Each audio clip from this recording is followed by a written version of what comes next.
Amén. Muy bien, mis hermanas, gracias por su sintonía. Bienvenidos todos, hermanos del Facebook y hermanas del Zoom.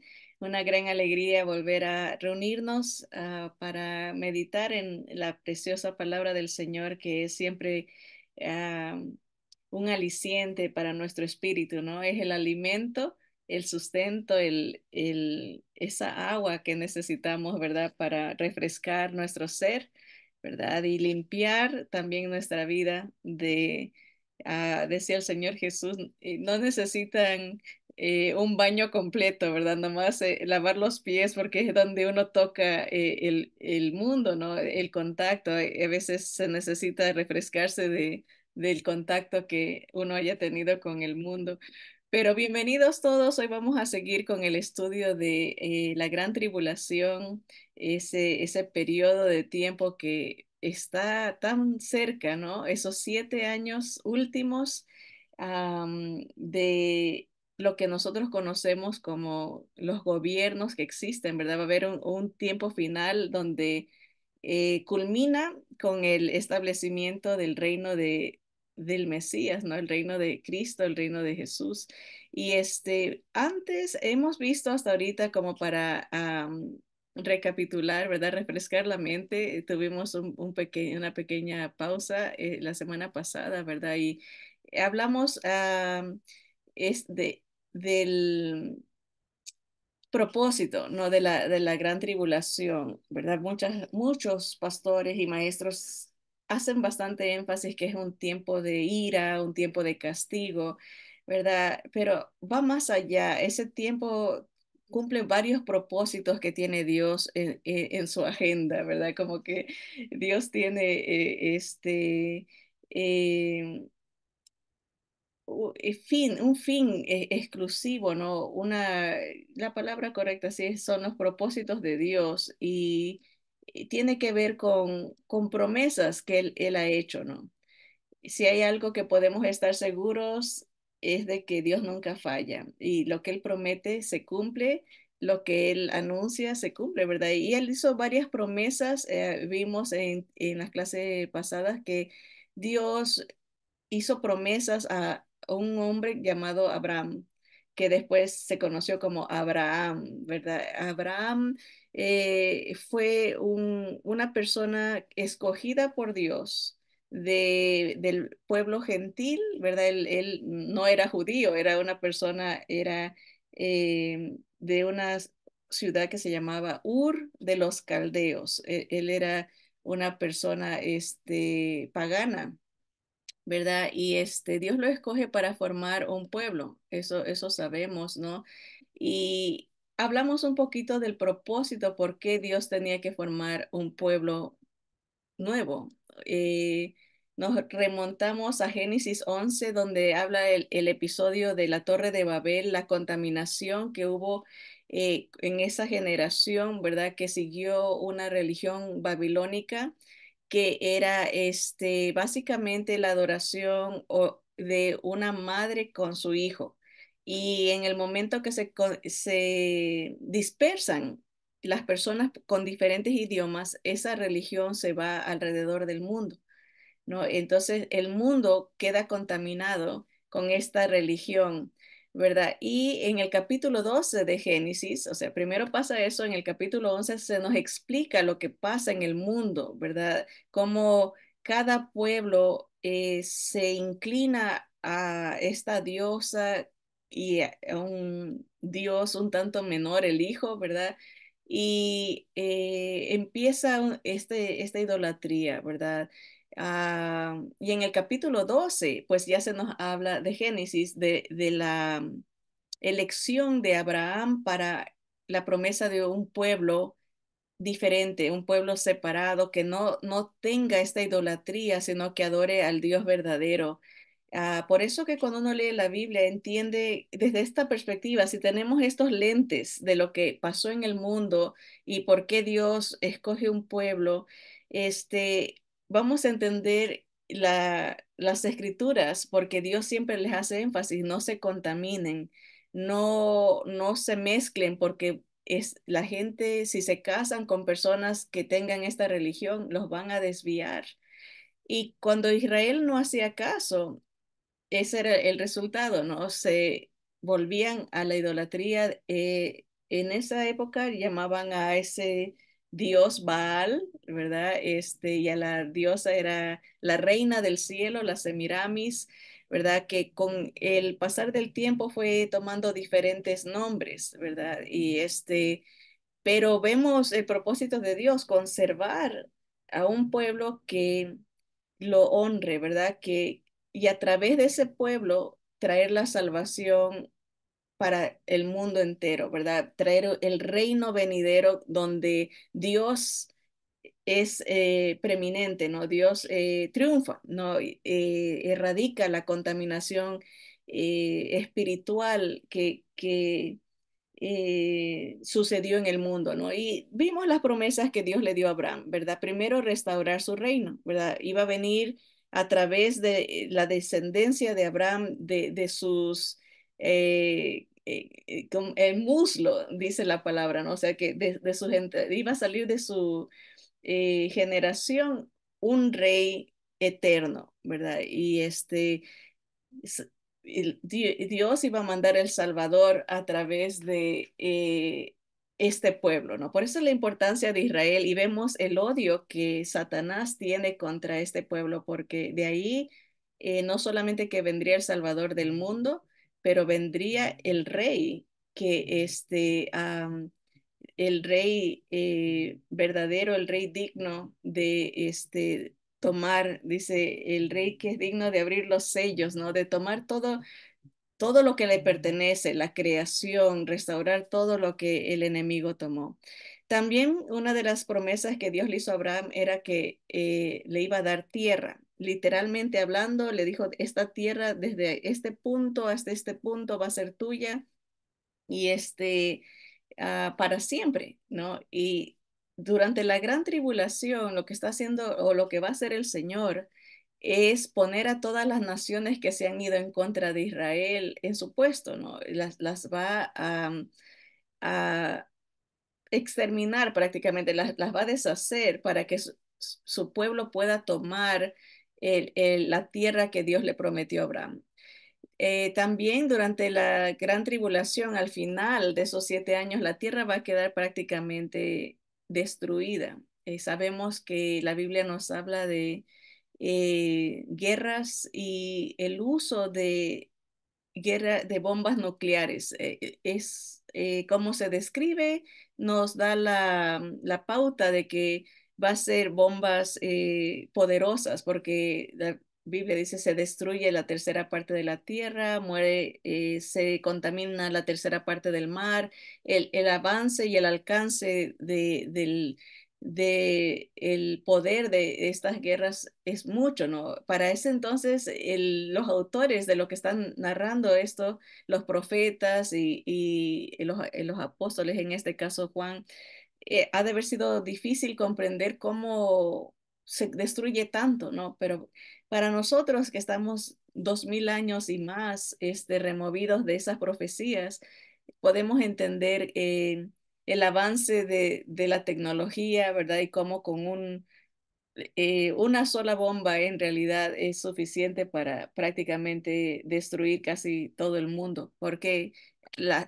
han desarrollado de una manera que es increíble, ni podemos entender la magnitud de destrucción que estas bombas, la otra vez estaba leyendo y lo vamos a analizar cuando entremos más en detalle de lo que pasa durante la gran tribulación, pero hay una bomba que, no, sin exagerar, es como 200.000 veces más poderosa que la bomba de Hiroshima, que fue una bomba atómica. O sea, estamos hablando de algo que destruye increíblemente. Entonces, cuando el Señor venga al final de los 7 años de la gran tribulación, como se le llama, viene para restaurar su creación. Entonces vemos esas promesas están en las escrituras, ¿no? Que el Señor va a restaurar, que el Señor va a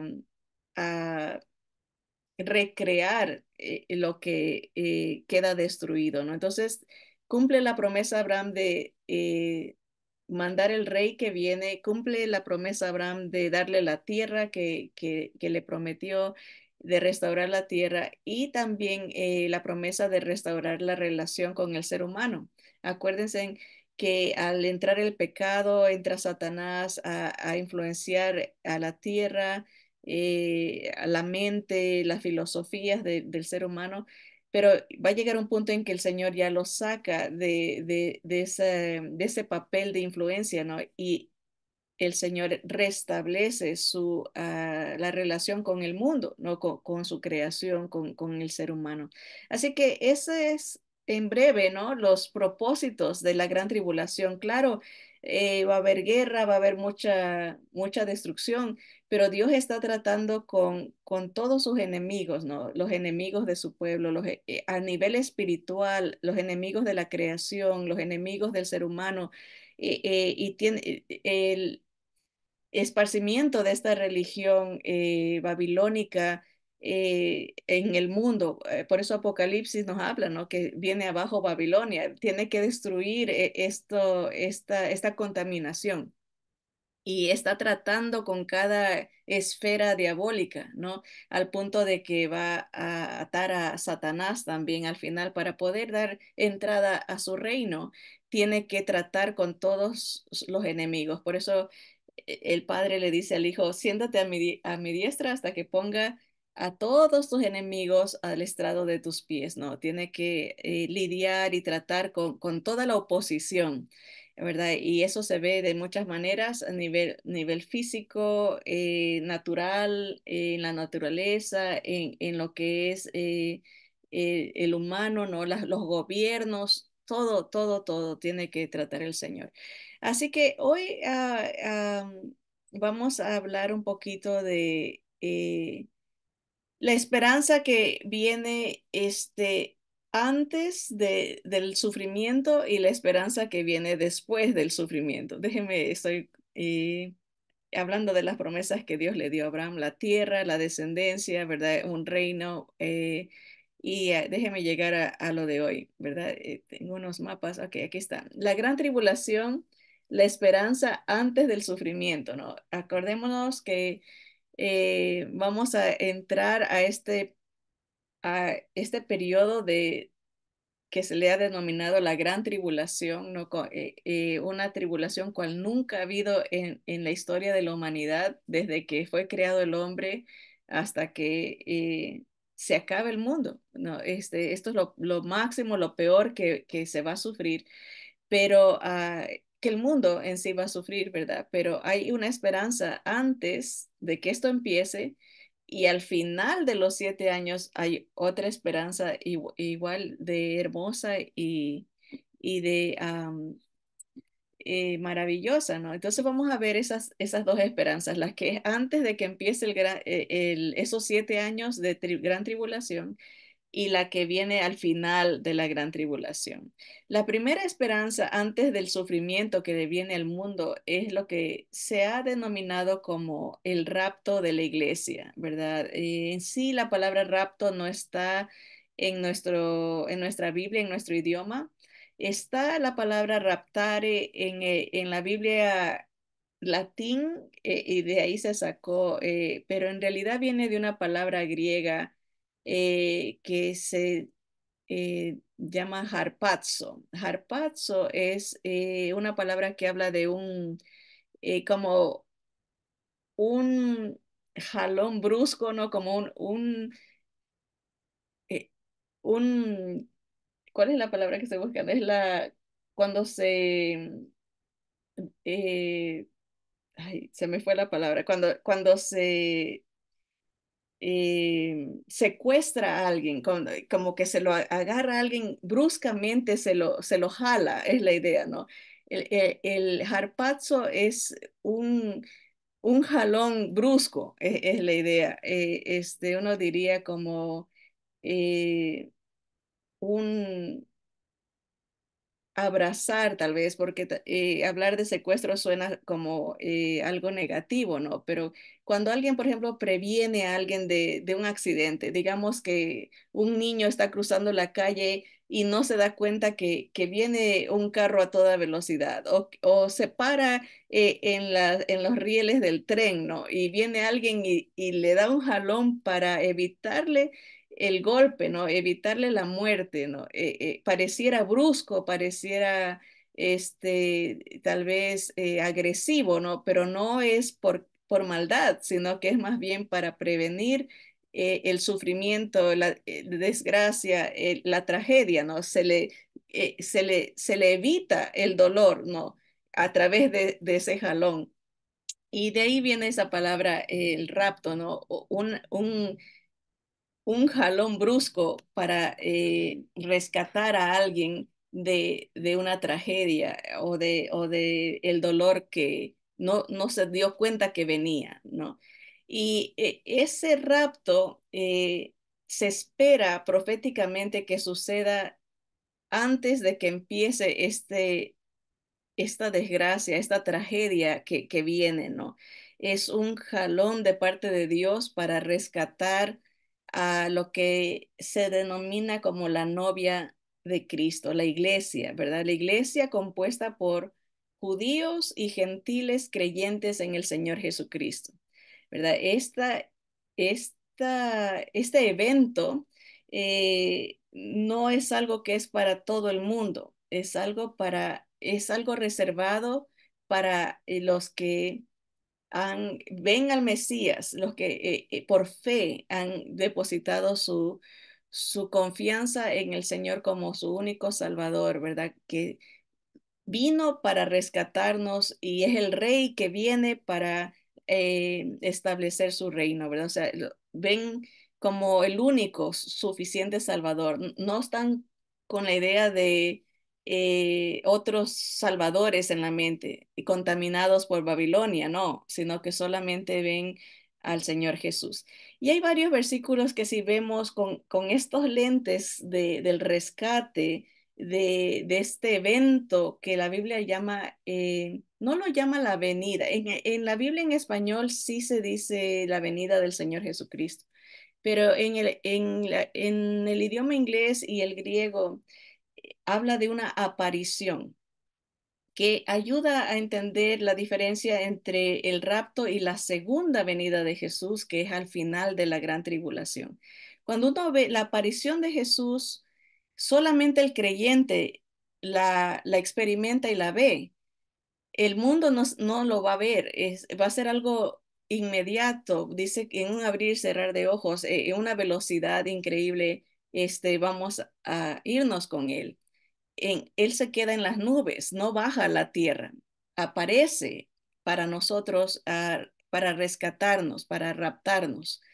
Pero en la segunda venida, el Señor desciende hasta la tierra, toca sus pies, tocan en el Monte de los Olivos, allá en Israel. Él viene y todo ojo lo va a ver. Es muy diferente la aparición en comparación con la segunda venida de Jesús, como así se le llama. Entonces, cuando uno entiende estos dos eventos que son diferentes, empieza a leer la palabra con esos lentes de el propósito, por qué viene el Señor en la aparición a rescatarnos y para qué viene el Señor físicamente en su segunda venida para establecer su reino ya con nosotros, ¿verdad? Así que vamos a leer estos versículos de la esperanza del rapto, ¿no? De ese evento de rescate justo antes de que venga el golpe, ¿no? Que va a venir y va a ser prolongado.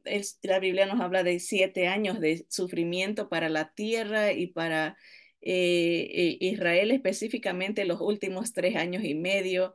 El mundo en sí va a verse completamente diferente a lo como ahorita lo vemos, ¿no? Y ahorita empezamos a ver principio de dolores. Ya vemos a todas las naciones confabularse en contra de Israel, que es profetizado, ¿no? Esto está profetizado. Alguien tiene que surgir que les va a dar el permiso de que construyan el templo, algo va a pasar, ellos tienen que ganar a los enemigos que están cerca, porque no se nombran en profecías de finales, más bien los enemigos de más alrededor, como Irán, que sería Persia, los que están al sur, Libia, Sudán, Rusia, todos más lejanos, ¿no? Así que algo va a pasar que este va a permitir que ellos estén en una supuesta tranquilidad, seguridad hasta la mitad de la gran tribulación donde van a empezar a ser perseguidos. Entonces, a breve rasgo, pero vamos a leer estos versículos desde esta perspectiva, ¿no? El Señor viene por su iglesia. ¿Para qué, no, de qué nos salvó el Señor? Y esa es nuestra esperanza antes de la gran tribulación. Romanos 5:8, muy conocido, dice, mas Dios muestra su amor para con nosotros en que siendo aún pecadores, Cristo murió por nosotros. Pues aún más, dice, estando ya justificados en su sangre, o sea, somos perdonados y declarados inocentes por la sangre del inocente que está en nuestra vida, ¿verdad? Por fe. Dice, porque somos justificados, por él seremos salvos de la ira.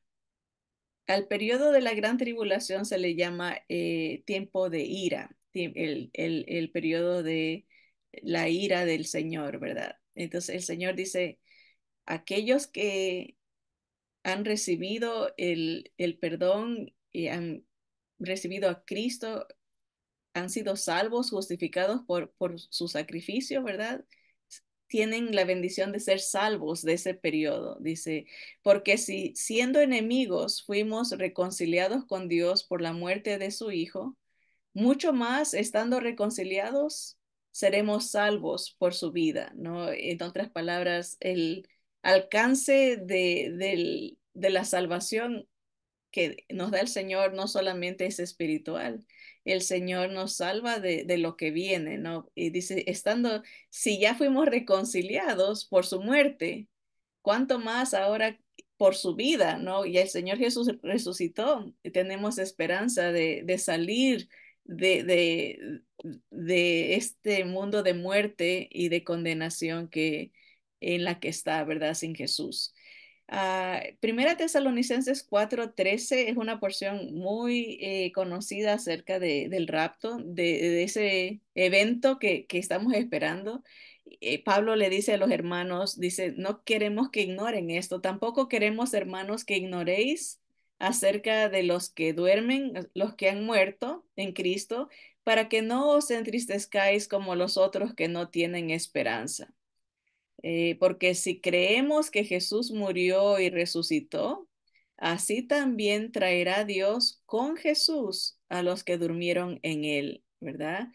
Por lo cual os decimos esto en palabra del Señor, que nosotros que vivimos, que habremos quedado hasta la venida del Señor, no precederemos a los que durmieron. Aquí está esa palabra venida, es la parusia, ¿verdad? Que es la aparición del Señor. No vamos a quedarnos atrás. Hay gente que ha muerto en la fe de Jesús y está esperando este evento que el Señor traiga los cuerpos de ellos. Los espíritus están con el Señor, ¿verdad? Morir, cerrar los ojos en esta tierra en la fe de Jesús es abrirlos en la presencia del Señor, el espíritu, pero el cuerpo está aquí. Entonces el Señor tiene que reunir el cuerpo con el espíritu, darnos un nuevo cuerpo para que podamos estar con un físico en su presencia en el cielo, ¿no? Y venir también para que la gente nos pueda ver, si no fuéramos espíritus ambulantes, ¿verdad? Pero no, el Señor dice, los que murieron en Cristo no se nos van a adelantar hablando del cuerpo, sino que nosotros los que vivimos, los que hayamos quedado hasta esa aparición del Señor, juntamente con ellos, dice, nos vamos a reunir con Cristo en los aires. Miren el versículo 16. Porque el Señor mismo, Jesús mismo, con una voz de mando, va a dar una orden. No sabemos qué es lo que va a decir. No sé, tal vez levántense, ya, es hora, vengan. Eh, Algo que nos va a hacer físicamente, vamos a escucharlo. Llamarnos, ¿no? Y también se va a escuchar la voz de un arcángel, dice, y se va a escuchar el sonido de una trompeta, la trompeta de Dios. Dice, con esa orden, con ese ángel, con ese sonido, el Señor va a descender del cielo y primero los muertos en Cristo resucitan. Ellos van primero, dice, pero luego nosotros, los que vivimos, los que hayamos quedado, seremos arrebatados. Esa palabra es harpazo. Seremos jalados o movidos bruscamente en un jalón, ¿verdad? Juntamente con ellos en las nubes para recibir al Señor en el aire. O sea, nos vamos a encontrar ahí con nuestro novio, ¿verdad? Los muertos resucitan, los vivos somos transformados, y arrebatados juntamente con los muertos en Cristo y a las nubes. Ahí nos reunimos con el Señor. Y dice la palabra del Señor, por tanto, alentaos los unos a los otros con estas palabras. Anímense, ¿no? Fomenten esta verdad en sus vidas, ¿no? No, no se desanimen. El Señor nos viene a rescatar, el Señor no se ha olvidado de nosotros, no se preocupen por los que han muerto en Cristo, los que han tenido la fe de Jesús van a resucitar, ¿verdad? Y vamos a vernos otra vez, va a ser una reunión de festejo, ¿no? Por fin vamos a ver a nuestro Señor cara a cara y nos vamos a ir con Él, ¿verdad? Para estar con el Señor, dice, recibir al Señor en el aire, ¿no? Es nuestro encuentro y estar para siempre con Él. No, no necesariamente vamos a estar siempre en el cielo porque vamos a bajar con Él, pero vamos a estar con Él siempre. Ya no va a haber una separación de nuestro Salvador y nosotros, sino que donde quiera que Él esté, vamos a estar nosotros con Él. Nos explica un poquito mejor Pablo acerca de esto, lo que va a pasar, dice él, pero acerca de los tiempos y de las ocasiones, no tenéis necesidad, hermanos, de que yo os escriba, porque vosotros sabéis perfectamente que el día del Señor vendrá, así como ladrón en la noche. Aquí hay una diferencia ah, cuando se habla del día de Jehová, el día del Señor, es una referencia a la venida del Señor al final de la gran tribulación. No, no es el rapto, ¿no? O sea, por eso a veces se confunden ciertos eventos por ese término, pero tenemos que entender que está hablando de ya cuando vengamos con el Señor Jesús. Dice que cuando digan paz y seguridad, entonces vendrá sobre ellos destrucción repentina, como los dolores a la mujer encinta y no escaparán. Mas vosotros, hermanos, no estáis en tinieblas para que aquel día os sorprenda como al ladrón. O sea, no vamos a pasar ese tiempo de juicio, ¿verdad? De ese tiempo de, de espanto, ¿verdad? Que va a sorprender al mundo, porque ya no vamos a estar aquí. Eso es lo que está tratando de decir. Porque todos, dice, vosotros sois hijos de luz e hijos del día. No somos de la noche ni de las tinieblas. O sea, no estamos apuntados para sufrir ese castigo. No nos va a sorprender ese tiempo de ira porque el Señor ha reservado su aparición para rescatarnos, ¿verdad? Y ahí cambia la idea, ¿no? Por tanto, no durmamos como los demás, sino velemos y seamos sabios, estemos apercibidos de que estamos en otra categoría, ¿no? Que no somos del mundo, ¿no? No somos de las tinieblas, para que pasemos por eso, somos del día. Y hace el contraste, ¿no? Porque los que duermen, de noche duermen, los que están en el mundo viven sin esa perspectiva, sin esa esperanza, ¿no? Y se embriagan, dice, los que se embriagan de noche se embriagan, ¿verdad? Viven sin cuidado, no están al pendiente de los planes de Dios, pero nosotros que somos del día, ahí está el contraste, no somos como el mundo, ¿no? Que no tiene esta esperanza, ¿verdad? Nosotros debemos de ser sobrios. Eso quiere decir que no estamos borrachos, ¿no? Podemos pensar bien, podemos enfocarnos bien, habiéndonos vestido con la coraza de fe y de amor y con la esperanza de salvación como yelmo, ¿verdad? El pensamiento nuestro siempre está protegido con esa esperanza de que el Señor viene por nosotros. Esta situación no nos va a sorprender como los que viven en tinieblas, como los que no tienen al Señor como su Salvador. Y aquí lo explica, dice el versículo 9, dice, porque no nos ha puesto Dios para ira. Piensen en el tiempo de la gran tribulación, sino para alcanzar salvación por medio de nuestro Señor Jesucristo, ¿verdad? Muchas veces podemos interpretarlo espiritualmente y claro, tiene sus implicaciones múltiples, ¿no? El Señor nos ha salvado de la muerte eterna. El Señor nos ha salvado de la ira de la que viene en la gran tribulación.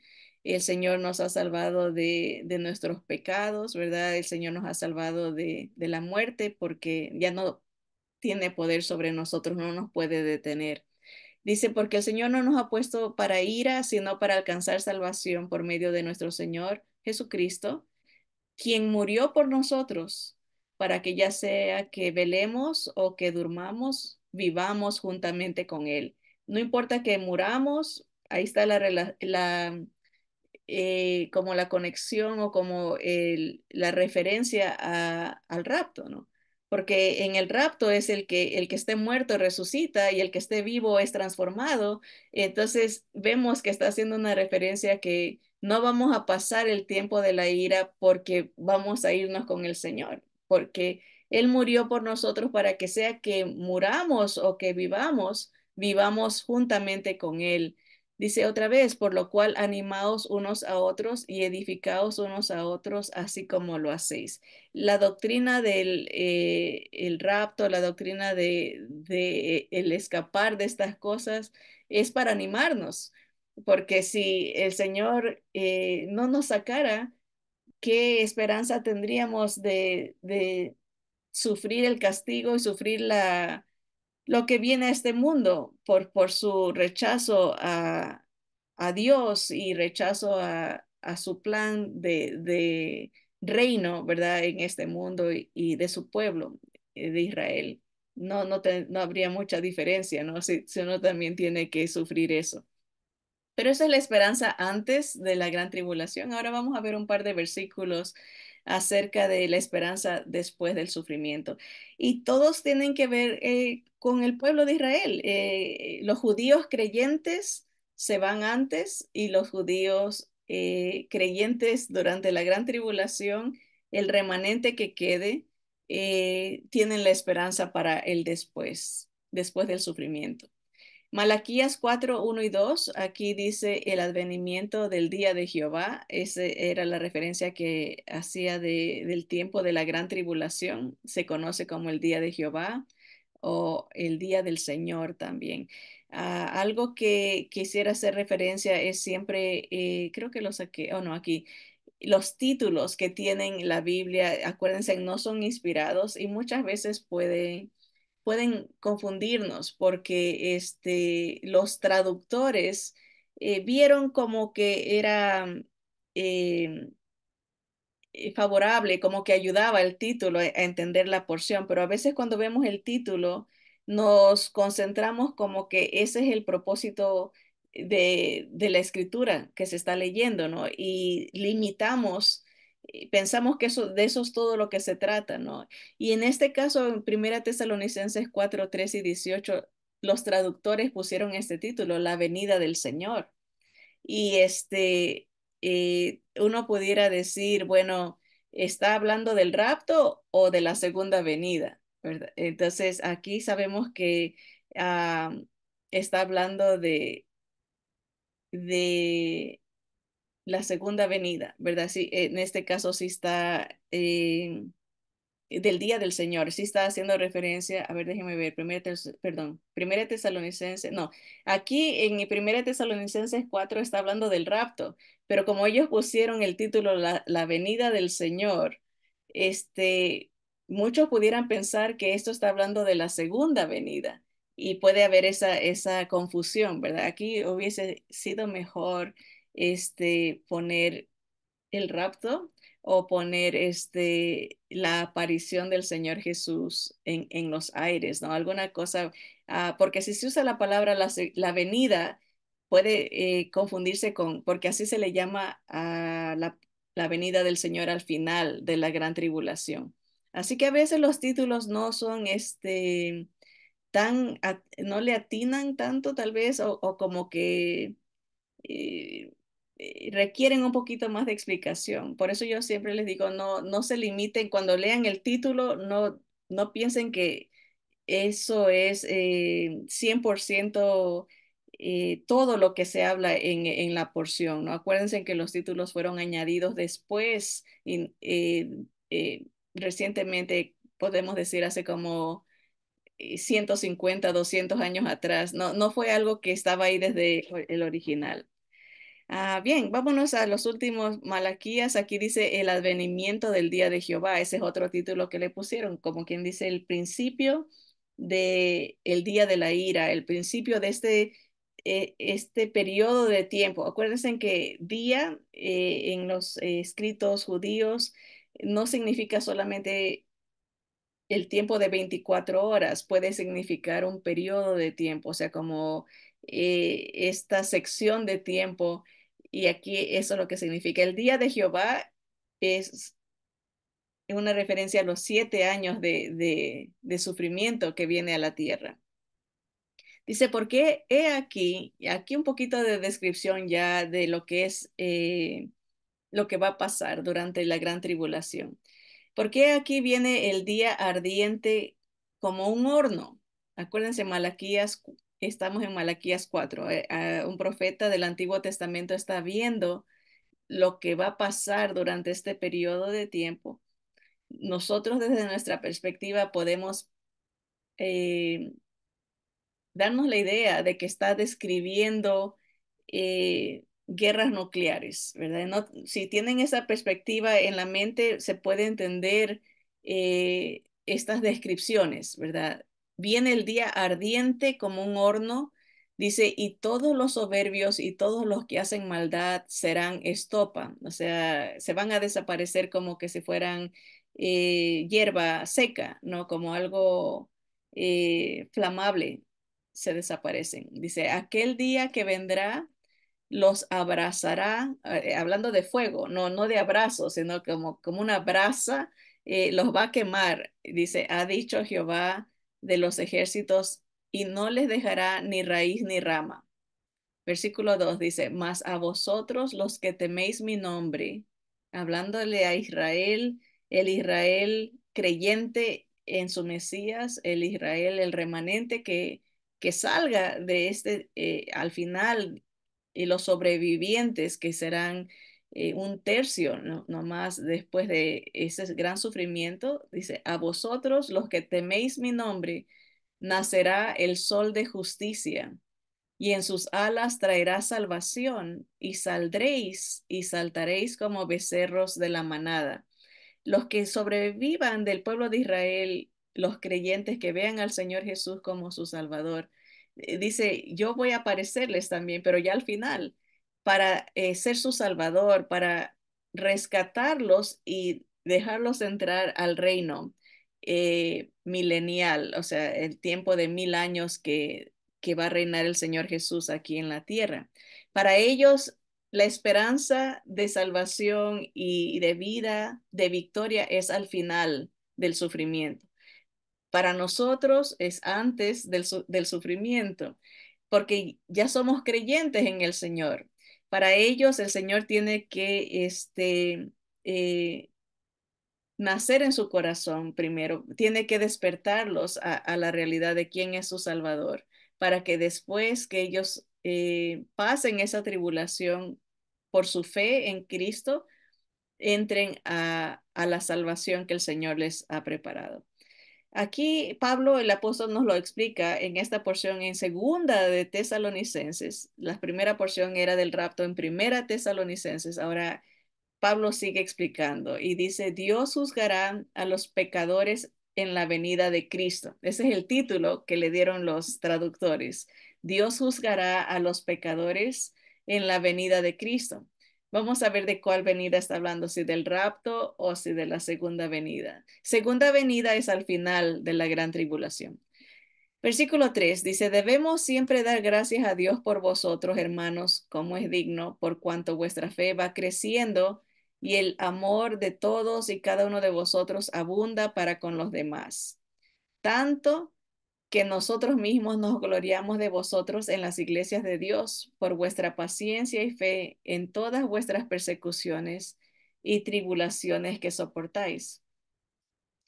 Esto es demostración del justo juicio de Dios para que seáis tenidos por dignos del reino de Dios, por el cual mismo padecéis.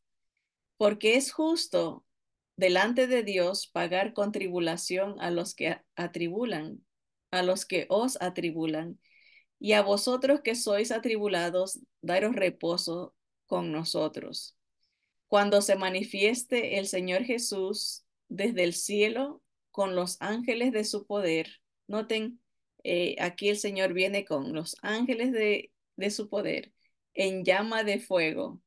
Dice, para dar retribución a los que no conocieron a Dios ni obedecen al Evangelio de nuestro Señor Jesucristo, los cuales sufrirán pena de eterna perdición excluidos de la presencia del Señor y de la gloria de su poder, cuando venga en aquel día para ser glorificado en sus santos y ser admirado en todos los que creyeron, por cuanto nuestro testimonio ha sido creído en vosotros. Por lo cual, asimismo, oramos siempre por vosotros, para que nuestro Dios os tenga por digno de su llamamiento. El llamado que el Señor hace es lo mejor, ¿verdad? Pues nos saca, ¿verdad? Y cumpla todo propósito de bondad y toda obra de fe con su poder. Noten, aquí hay una como un paréntesis, ¿no? Los creyentes sufrimos tribulación, ¿verdad? Porque anunciamos el reino que viene, pero el Señor, ahí viene el paréntesis, va a dar un justo castigo a todos los que nos han atribulado, dicen las Escrituras, a través de las edades. ¿Quiénes son estos? Los que no creen en un solo Salvador, los que tienen otros salvadores, han perseguido a los creyentes, le han dado muerte, ¿verdad? Y el Señor dice, ha reservado un tiempo de castigo. Dice, aquí está, dice, cuando Él venga, ¿verdad? Ya no está hablando del el rapto, sino de la segunda venida, cuando Él por fin ya pone fin a todo este gobierno babilónico de diferentes religiones en contra de Jesús, ¿verdad? Y dice, les va a dar aquí retribución, pero ya viene con sus ángeles, ¿no? Es la segunda venida del Señor. Viene a darles retribución a los que no conocieron a Dios ni obedecen el Evangelio de nuestro Señor Jesucristo. ¿Cuál es el Evangelio? Un solo Salvador, nacido, encarnado, nacido de una virgen, ¿verdad? Murió, resucitó y viene otra vez el Evangelio de Jesús, un solo Salvador. Y los que han rechazado eso, dice, van a sufrir pena de eterna perdición. Al final de la gran tribulación, eh, mueren, el cielo y la tierra pasa, ¿verdad? La gente muere, ¿verdad?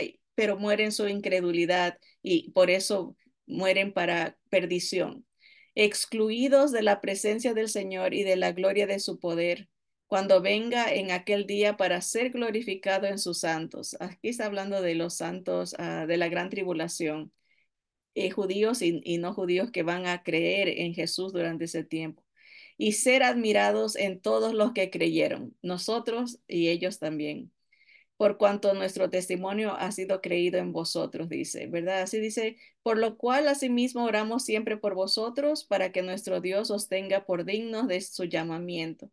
El ser digno es tener al Señor Jesús, quien nos hace dignos ante el Padre para entrar a su presencia, ¿verdad? Y que el Señor cumpla sus propósitos en nosotros, en toda obra de fe y poder.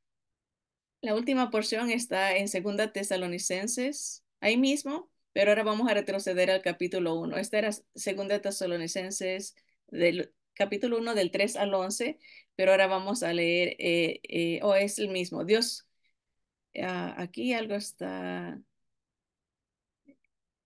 así, sino que aquí está desde el versículo 3 que ellos daban gracias al Señor como era digno, por la fe que iba creciendo en Jesús, ¿verdad? Eh, el alcance del perdón del Señor para aquellos que vamos a entrar a su reino, ¿verdad? Desde ese llamado antes. Así que hay esperanza, ¿no? A pesar de que estamos viendo lo que está pasando en el mundo y lo que viene, que va a ser peor, para el creyente hay esperanza de escapar de lo que viene y para el que todavía no es creyente, pero será creyente en el Señor después de ese tiempo de tribulación, hay esperanza de que el Señor viene a darle el castigo a todos los que no han creído en Él, los que se han opuesto a su plan y a los que profesen fe en el Señor durante ese tiempo, rescatarlos también y darles la salvación al entrar al reino que el Señor establecerá. Así que eso queremos dejar en la mente porque cuando entremos de lleno a las cosas que van a pasar durante esos 7 años, eh, va a ser un poco pesado porque se va a hablar de bastante destrucción y bastante desgracia, bastante sufrimiento, pero queremos dar estas esperanzas antes de que empiece eso y la esperanza que va a haber al final. O sea, siempre el Señor, el propósito del Señor de permitir el sufrimiento que viene no es para destrucción. Es para, siempre el Señor aprovecha el dolor, el sufrimiento, para mover el corazón de la persona para que se acerque a Él, para que haya arrepentimiento, haya una apertura al perdón que el Señor Jesús ofrece. Es una manera que el Señor trata de alcanzarnos para rescatarnos, ¿no? Eternamente, ¿no? Por el Señor le preocupa nuestro espíritu, porque es eterno, le preocupa nuestro estado eternal, ¿no? Así que Él sabe que toma para que una persona se humille delante de Dios y reconozca que solamente Él es Salvador, que solamente Él es Señor, que solamente Él es Dios, ¿verdad? Y a mucha gente le va a tomar un gran proceso de dolor, de persecución, de tribulación para venir al Señor, ¿verdad? Y es nuestra oración, como decía Pablo, ¿no? Que vengamos a la fe de Cristo antes de que sucedan estas cosas para que Él nos tenga por dignos de escapar, por esa fe, por esa la sangre de Cristo que nos ha declarado inocentes, nos ha cubierto para no sufrir la ira que viene, ¿verdad? Entonces, esa es nuestra oración, de que a través de entender el plan de Dios de rescate, eh, rindamos nuestro corazón en fe en Jesús, ¿verdad? Reconocerlo como el Rey de Reyes, que Él es el Señor de Señores, el dueño, el el digno de toda la adoración, ¿no? Elevarlo a su puesto correcto, ¿verdad? Él es el único Dios verdadero, el camino, la verdad, la vida, el santo de Israel, ¿verdad? Y aprovecharnos de ese rescate antes de que vengan todas estas cosas, ¿verdad? Porque el Señor no nos ha puesto para ira, sino para vida y para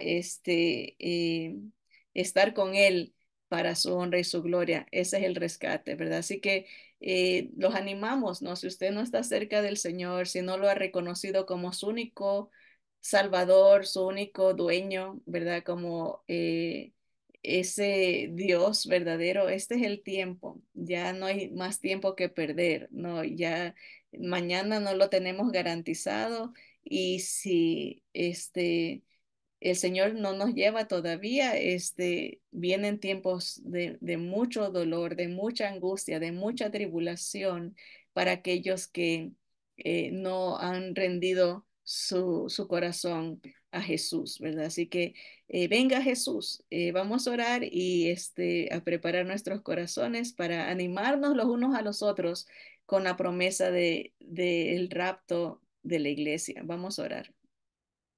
Señor amado, te damos gracias porque tú todo lo sabes, Señor, y nos has descrito lo que va a pasar en el mundo. eh, Antes de que tú regreses para establecer tu reino. Cuánta batalla te va a dar el enemigo en contra de tu pueblo, porque sabe que a través de Israel tú vienes a establecer tu reino, Señor, y va a haber mucho movimiento espiritual en los gobiernos, se va a levantar este antisemitismo que va a perseguir a los judíos durante ese tiempo de tribulación. Va a haber gran destrucción a nivel global. Señor, sabemos que el enemigo levantará un líder que batallará contra ti, Señor, y Padre, tú en tu gran misericordia, en tu presencia, todo lo sabes, Señor, y has preparado una manera de rescatarnos. Gracias porque, como dice tu palabra, que tú mostraste tu amor para con nosotros en que siendo aún pecadores, Cristo Jesús murió por nosotros para darnos una entrada libre, para poder ofrecernos un nuevo cuerpo en la resurrección, para poder transformar nuestro cuerpo, para poder entrar ante tu presencia, Señor. Gracias por esas palabras de consuelo, de esperanza que tenemos en medio de un mundo en tinieblas, un mundo de perdición y de pecado, Señor. Tú nos rescatas, Señor, de la muerte, nos rescatas del juicio, nos rescatas de la ira, Señor, gracias. Padre, oramos por aquellos que faltan, Señor, que el tiempo se acorta, Señor, atráelos a tu verdad, atráelos a tus caminos, Señor, y Padre Santo, para aquellos que no verán, Señor, este milagro, Señor, que sufrirán lo que viene, Señor, pedimos que durante ese tiempo, Señor, se dobleguen y vengan a ti, Señor, y puedan entrar a tu reino. Señor, bendice a todo aquel que todavía no ha rendido su corazón a ti, Señor. Padre, que se liberte de las cadenas de esta religión falsa, Señor, y que solamente te reconozcan a ti, Señor, y puedan entrar a, a, a las filas de aquellos que tienen sus nombres escritos en el libro de la vida. A ti sea la gloria, Señor, por tu gran amor, tu misericordia, tu gracia sobre nosotros, Señor. Padre, bendice a tu pueblo. Oramos que, Señor, tú seas peleando por ellos como prometes, Señor, y seas rescatándolos también, Señor. Todo esto pedimos en el nombre poderoso de Jesús nuestro Señor, y a Él sea la gloria y la alabanza. Amén, amén. Gracias, hermanos. Saludos, hermana allá en Texas. Adelante con Cristo. Que el Señor nos bendiga a cada uno. Bye bye.